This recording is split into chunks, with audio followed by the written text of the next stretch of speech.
February the 11th, 2022, on a gorgeous day in Atlanta, Georgia. Not a cloud in the sky. This is probably the fourth straight day I think we've had no clouds. Temperature today is going to be close to 70 degrees, so I'm wearing my t-shirt and my shorts, and the birds are chirping, honking behind me. It's a goose.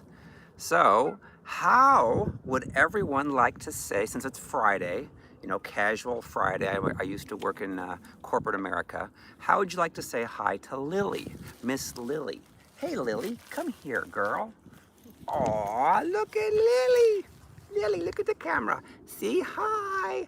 Say, I love to come to this place because there's lots of birds and lots of dogs, and they go walking everywhere, and I have fun. Yay! Want to howl for people? Howl! Howl!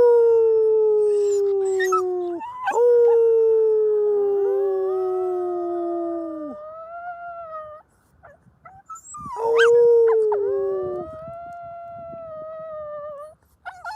Yay! Lily likes to howl.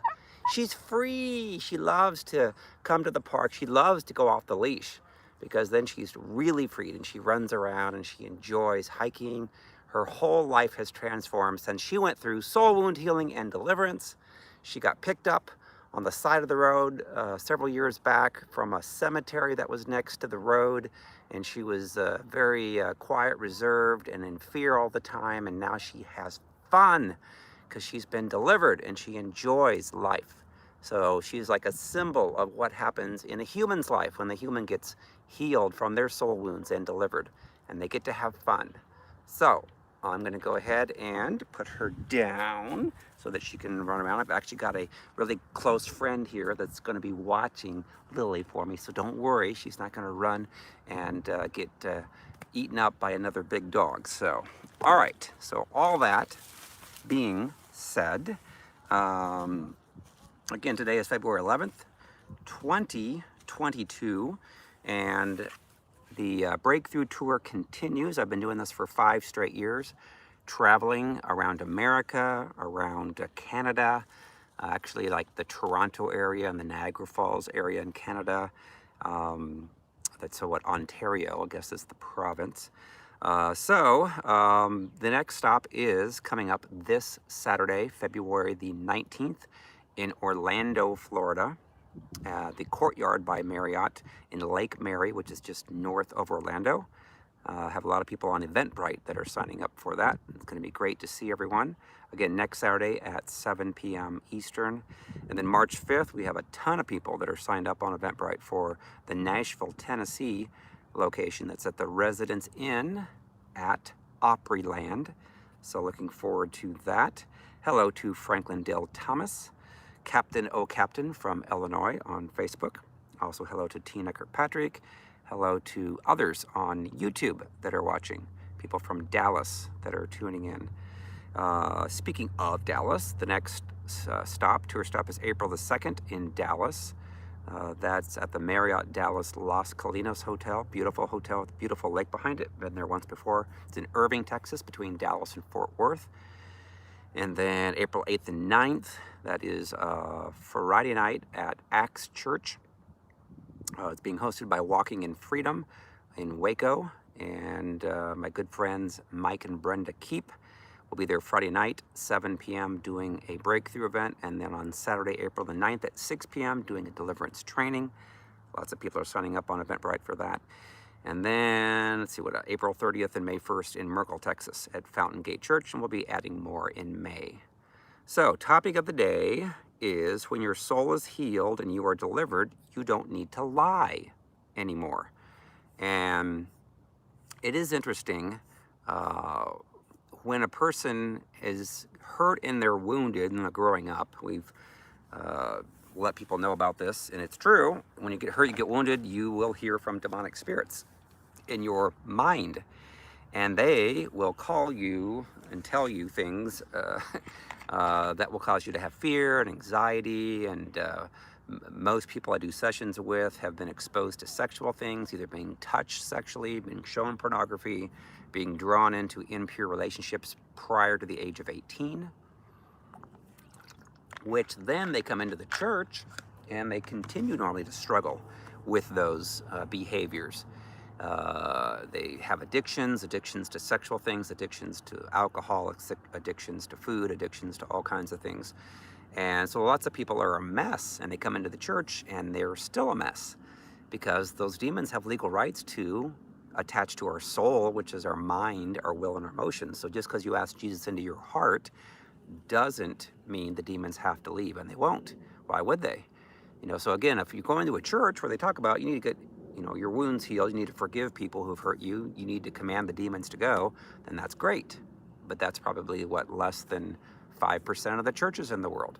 The majority of churches preach the message that, well, you can't have demons now because you asked Jesus into your hearts. But then you have all these people that are striving and arguing and having marriages that are a mess, and it's because of the demonic spirits that do have legal rights. Hey, there's a goose behind me. Hello, goose. Isn't that nice? I love nature. When nature calls, there it is right behind me, my right shoulder. So anyway, people are going to struggle with demonic spirits, and when you struggle with demonic spirits, you're going to behave. Up there's another one. They're buddies. Maybe they're husband and wife. Hey, hello, people, geeses.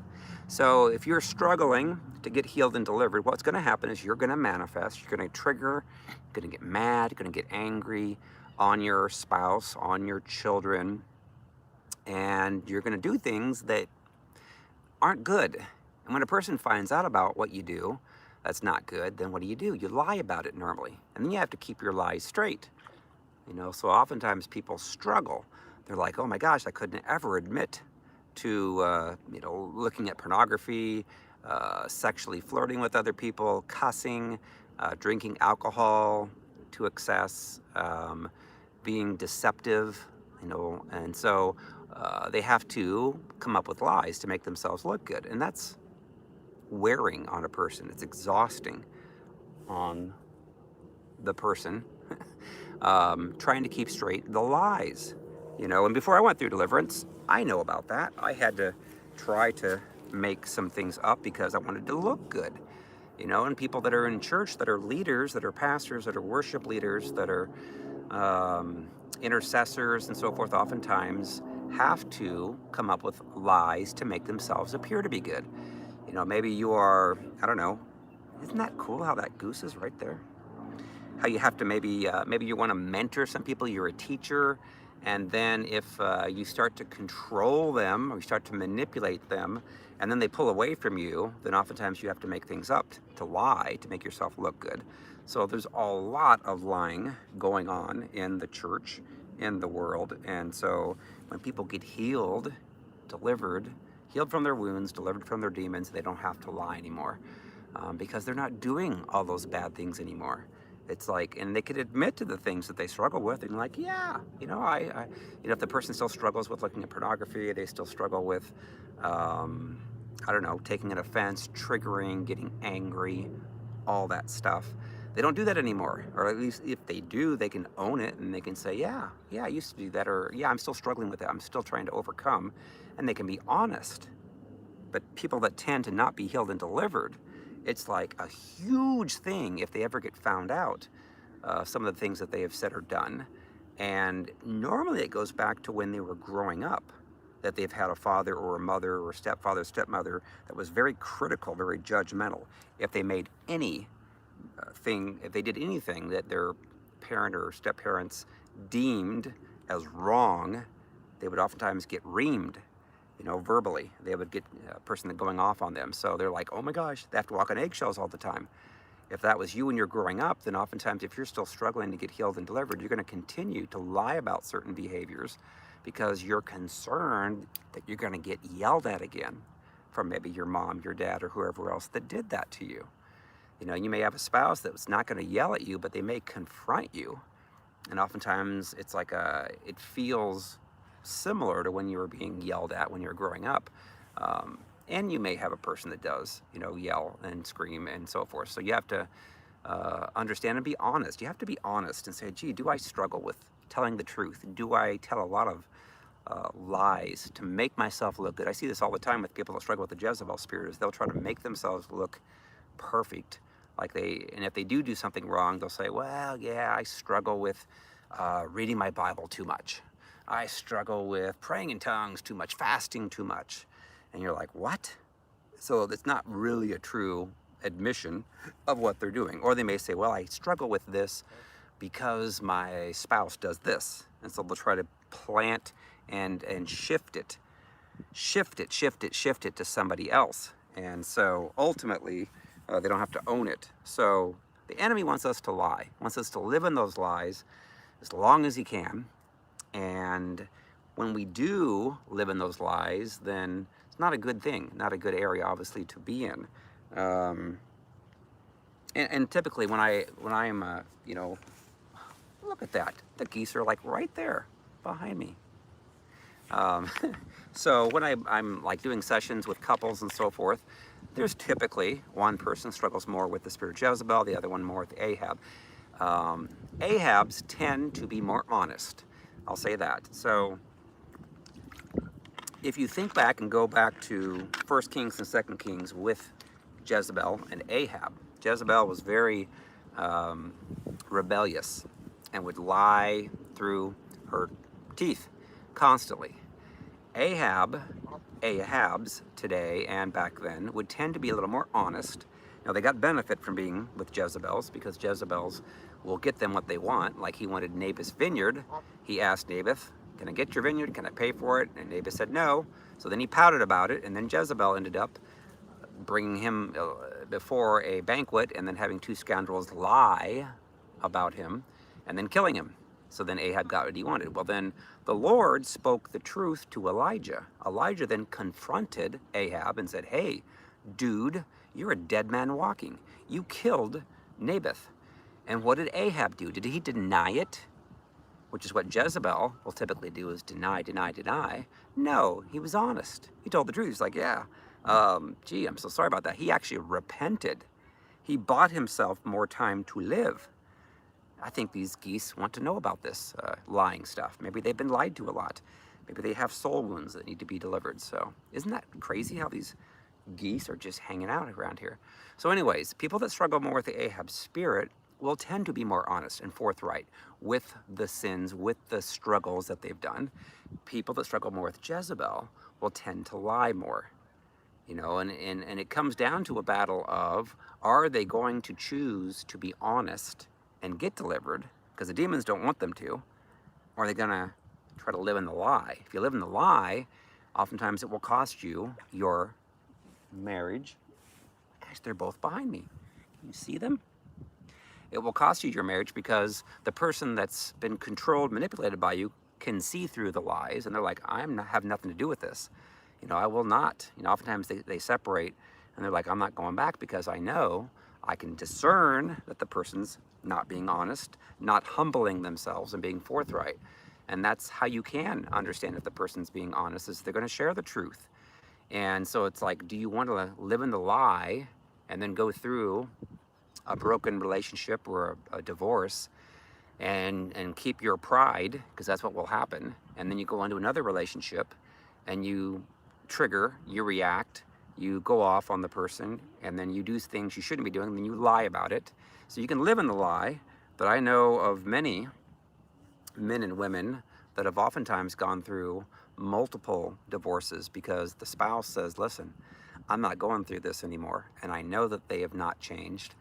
And that's why they say people that, psychologists will say that those that are deemed and diagnosed as a narcissist, that there's no cure for them, that they will not change, they're not able to change. Well, we do see people changing and getting healed and delivered, but the big key ingredient has got to be honest. If you're not honest, then the demons are like, yes, we get to continue to attach to them, and they will cause you to believe lies. Oftentimes you'll have a false narrative, a lie that you will come up with, and you'll spin more lies off of that. So it's very, very common. So you get healed of your wounds. You forgive people who have hurt you. You command your own demons to go, or have somebody else that leads you through that. Then guess what? Your behavior changes. And you don't desire and pursue a life that is from one sin to another, from one lie to another, from overreacting, triggering. You're going to be having the fruit of the Spirit in your life. And if you do something wrong, it's no big deal. You admit it, fess up. Yep, I did that. Shouldn't have done that, but I did. It's not a big deal to admit the truth anymore. And that's what God wants. He wants for all of us is to admit the truth. And the truth is what sets us free. But if you live in the lie, then the demons have legal rights to torment you. You will not change. You will continue to struggle. So oftentimes it's a process to get healed and delivered. And it's dependent upon how long that your spouse wants to hang in there with you, whether or not they move forward with a divorce or not. If they can see you, that you're genuinely becoming more humble and more honest, then they will tend to stay and hang in there. But if they continue to see pride and lies, they will say, I'm done with this. So understand that. All right, now I'm going to read a couple of things here. I'm going to read a couple of very interesting studies that were done about lying. And I'm also going to read, this is from the narcissistabusesupport.com website. I found it very, very interesting how they did some research about lying and the narcissist, which is people that have the Jezebel spirit, which is people who have been hurt and wounded. All right, here's what it says. It says, narcissists view other people as objects and feel completely justified in exploiting them. Lying is integral to impression management and mirroring. The lies enable narcissists to present false images of themselves to potential targets. Those targets lose the ability to make safe and appropriate decisions, mainly because they have the Ahab spirit. They enter into the relationships unaware of the danger in store for them. Then once the targets are hooked, once they marry them oftentimes, narcissists then continue to use lies along with a sprinkling of truth in a multitude of ways to ensure that their targets keep, quote, playing. They stay in the game with them, stay married to them. They lie through evasion and by withholding information. They lie as a form of gaslighting in order to increase their control over their targets by making them constantly question themselves. They often repeatedly tell the ultimate lie that they, quote, love, unquote, their targets. And they lie just for the fun of it. There's the goose again. Narcissists lie effortlessly and are very convincing. That's why I say they're like professional grade actors and actresses at their lying. Although I'm pretty good at seeing through it. They experience pleasure from lying, and the reason why I can see through it better now is because I've had so many that I've had experiences with. So I can see through it, so I can help people now more so that they can have their eyes open to seeing it themselves. Okay, they experience pleasure from lying because they lack the normal range of human emotions. Well, they have demons, is why. They are empty and bored, they lack empathy for others, and they do not feel shame or remorse. This emptiness also enables them to lie with minimal effort. They can look people straight in the eye and lie quickly and guiltlessly, even when confronted with probing questions and evidence of the previous deception, like with the truth. They're still able to lie. It is also easy for them to deny the lies, make up excuses, and project their own behavior onto others, which is, of course, a lie in itself. That's why a lot of people that struggle with the Jezebel spirit will accuse their target, their victim, their spouse, of being a Jezebel, of being a narcissist, when they actually are. I know I've seen it to where one woman went to the extreme saying that she was attending a ministry of support and help to get over being abused by a narcissist when she was, in fact, the narcissist. You know, so they'll go to great lengths to sell their lie. Understand that. They also lie to make others feel sorry for them. Yes, they want you to have sympathy. They want to be a victim. Now, people that are Jezebels, narcissists, were truly victims when they were growing up, but then they stay in that mode. Oftentimes the rest of their life, they don't get delivered. So they are exploiters, and so they take advantage of the natural desire that most people have to help and nurture their fellow human beings. Oftentimes they always need money, so they'll turn on the crocodile tears in order to get people to feel sorry for them and give them money. Oftentimes they can do it on social media. So they use deception and sometimes a smidgen of truth to create a plethora of fabricated ailments and problems. Common pity plays include fake illnesses and injuries, along with crazy exes, So oftentimes when they describe their ex, whatever, husbands, wives, or other people's, they'll describe them as being very evil, very bad, and they sell it to you. And if you believe it, and then you end up getting married to them, they then will start treating you in horrible, mean ways. And then if you ever do talk to the exes, you'll figure out that, oh my gosh, they abused you too. And I'm like, yeah, they did. They were really good at doing it. All right, but they'll fake, car accidents, theft, to name just a few. So pathological chronic lying, on the low end of the lying spectrum, they can be dishonest, cunning, sly, clever, and resourceful in creating lies. On the higher end of the pathological narcissist, the liar is deceptive, manipulative, deceitful, and unscrupulous to get at the core of a victim's insecurities. They start by lying about themselves, then they move into lying about their exes, their jobs, and accomplishments. They lie about their feelings for you to hook you into bonding you quickly, trying to get married to you quickly. In the end, they will lie about you and call you the crazy ex, when they are the ones that are the true crazy person because they have demons. Then expect them to lie about the lies. Often ask, how do I know if the narcissist is lying? The answer is if their lips are moving. And that's true. Again, I've been on the receiving end of that many times, and I had one guy that was a boss, and my gosh, he lied all the time, every day, promising cars for the employees, promising certain payments, never came through. And you get tired of it after a while when you're getting lied to, especially when you're trying to live. All right, now this is a public release from the University of Massachusetts, June of 2002.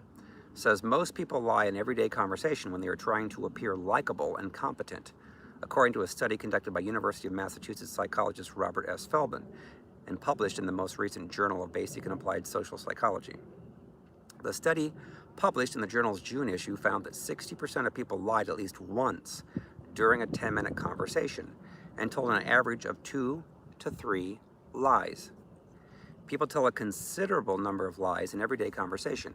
It was a very surprising result. We didn't expect lying to be such a common part of daily life, Feldman said. The study also found that lies told by men and women differ in content, though not in quantity. Feldman said that the results show that men do not lie more than women, or vice versa, but that men and women lie in different ways. Women were more likely to lie to make the person they were talking to feel good, while men lied most often to make themselves look better. How interesting is that? Also, this is an interesting study. This was just done at the end of October of last year at the UAB, University of Alabama at Birmingham. It says people are more honest in day-to-day life than previously thought. Again, the study I read to you before was 2002. This is 2021. Except for, it says, a few prolific liars, according to the results of a new study. There's been an assumption for a long time that people lie a lot and that lying is ubiquitous and really common, says the University of Alabama at Birmingham's Timothy Levine, PhD, who studies deception. Past research has found that people lie on average about once or twice per day. However, researchers have learned that the average number of lies per day reported in the literature does not reflect the behavior of most people.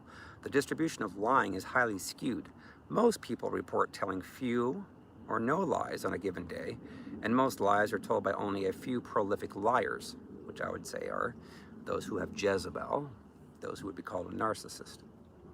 Levine, along with co-authors Kim B. Sirota of Rochester University in Michigan and Tony Doken Morgan of the University of Wisconsin at La Crosse, are authors of the study, unpacking variation in lie prevalence, prolific liars, bad lies, or both. It was published in Communication Monographs, the flagship journal of the National Communication Association. Levine, who is Distinguished Professor and Chair of the Department of Communication Studies in the UAB College of Arts and Sciences, says the message in this paper is that everyday communication is probably safer than you think it is. That said, there are a few prolific liars out there, and I think this study showed that they are a real thing. There is that kind of top 1% who are telling more than 15 lies per day, day in and day out. He said, over the past decade, the skewed distribution of lie prevalence has emerged as an exceptional, robust phenomenon. People are mostly honest, except for a few pathological liars, which would be those who have Jezebel, those who have a lot of demons, who have been hurt and wounded growing up and are not healed and delivered yet. Because says that this new groundbreaking research study involves so much work it may be one of a kind. That said, there are these few prolific liars out there, and I think this study showed that they are a real thing. There is that kind of top 1% who are telling more than 15 lies per day, day in and day out. The study tracked people's lying every day over 3 months. More than 630 participants were asked to keep a daily deception journal, yielding 116,336 lies. The results showed about 3/4 of the study participants were consistently honest, telling between 0 and 2 lies per day.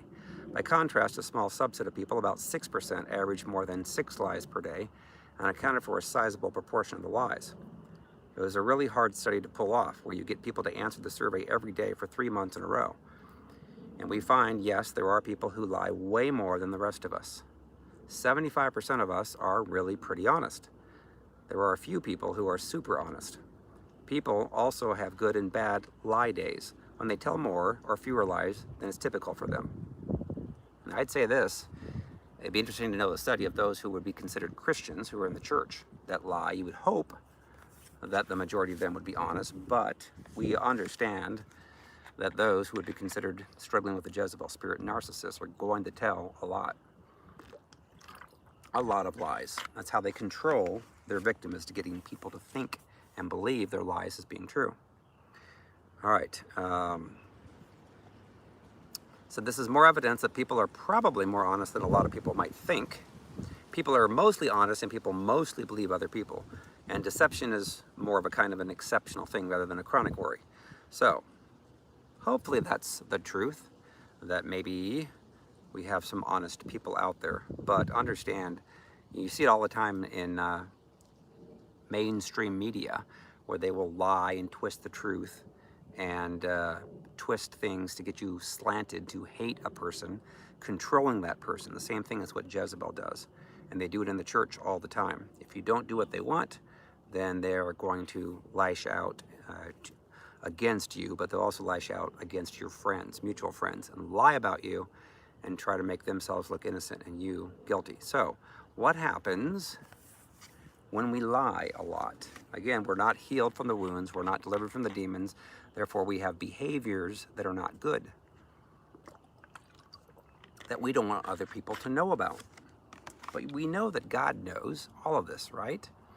So is there an example in the Bible where someone suffered pretty negative consequence for lying? Because it is my thoughts that most people who would call themselves Christians, who do a lot of lying, who aren't delivered from demons, feel like they're not going to have much fallout from it, much consequences from it. You know, it's my conjecture that the grace that God gives us is that He doesn't kill us right away for our lies, and that we continue on with that lifestyle. Now again, He wants us to come to the end of ourselves, get healed from our soul wounds, get delivered from our demons, and we don't have all those negative behaviors. We don't want to pursue sin. We want to pursue the fruit of the Spirit. That's what comes out of a life of a person when they're healed and delivered. And then they don't have to lie. They're not choosing to do a lot of bad things, you know. So, is there an example in the Bible where someone did some bad things, they lied about it, and then there were some negative reactions and negative consequences that happened? Yes. Let's go to Acts, New Testament. This is after Jesus came to the earth, died, and went back to heaven. So once grace was on the earth here. Acts chapter 5, 1 through 11 says, but there was a certain man named Ananias, who with his wife Sapphira sold some property. He brought part of the money to the apostles, claiming it was the full amount. So he lied. With his wife's consent, he kept the rest. Then Peter said, Ananias, why have you let Satan fill your heart? You lied to the Holy Spirit, and you kept some of the money for yourself. The property was yours to sell or not sell, as you wished.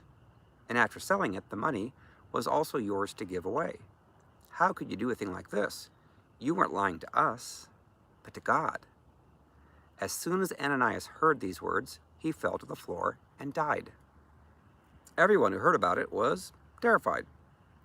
Then some young men got up, wrapped him in a sheet, and took him out and buried him.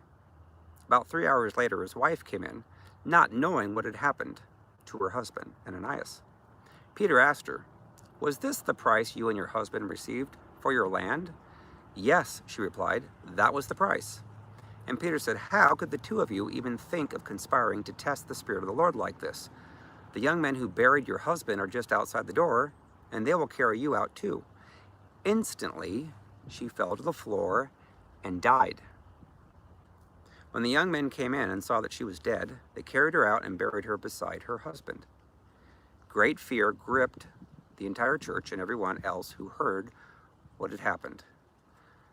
Again, that's Acts chapter 5, 1 through 11. So can you imagine today if you were in the church and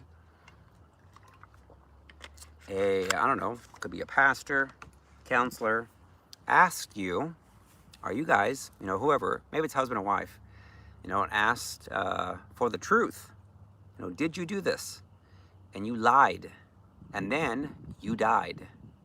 Can you imagine when the word got out in the street? I would think most people at that point would be like, "Oh my gosh, I better tell the truth, and I better stop doing all these bad things behind closed doors, because apparently God knows about it. Holy Spirit knows about it, and it could cost me." So what is interesting is I believe the Lord does give us grace to not kill us instantly, like he could for lying, for pursuing sin, giving us time to get our wounds healed, getting delivered from the demons, and then changing and having the fruit of the Spirit as evidence, and walking in humility, walking in sexual purity, becoming a real Christian. And it's interesting because if you read Revelation 21:8, it says, "But cowards, unbelievers, the corrupt, murderers, the immoral, those who practice witchcraft, idol worshippers, and all liars, their fate is in the fiery lake of burning sulfur. This is the second death." So that is why it's so critical for us to look in the mirror at ourselves and say, "Lord, who am I fooling? Do I need to get delivered? Yes, I do. Please help me." And just ask the Lord to show you those who hurt you so you can see from his perspective that they were also hurt and wounded, so you can forgive them, and then you can take authority, command the demons to go. You can ask the Lord to forgive you for all the people that you have hurt and that you have wounded. This is a serious message. This is a salvation message. So if you are regularly struggling with telling the truth, the Lord knows. And it does say in Revelation that you're going to hell. So what I have seen in people's lives, in our ministry, is those, and you have a free will, who are willing to admit the truth. The truth will set them free. The demons will lose their legal rights. You can then command the demons to go, and then you're healed. And it's a wonderful life then after that. You command the demons to go. You're not wanting to pursue a sinful life anymore. You're not triggering on your spouse or kids or others. You don't have to cover up for anything. You may make a mistake. You're human. You make a mistake, you can own up to it. Say, "Father, please forgive me." To you, whoever, your spouse, ask the Lord to forgive you. But that's not going to be your normal day-to-day. Galatians 5:16 through 26, read it, and it talks specifically about those who struggle with what we just talked about here. Practicing witchcraft, idol worshiping, jealousy, anger, striving, lying. It says you're not going to inherit the kingdom of God. So it's important for all churchgoers to pursue getting their wounds healed, forgiving those who hurt them, commanding your demons to go that are attached to you, and then living a godly life, a righteous life, a pure life, sexually pure. And then you don't have to worry about lying because you're not going to cover up anything. You can be honest. There's a lot of people that struggle with lying, and they lie about things they don't even have to lie about, but they do because they're so used to it. All right, there you go. Try and keep these to 30 minutes. Have a wonderful weekend. Yay. See ya. Bye.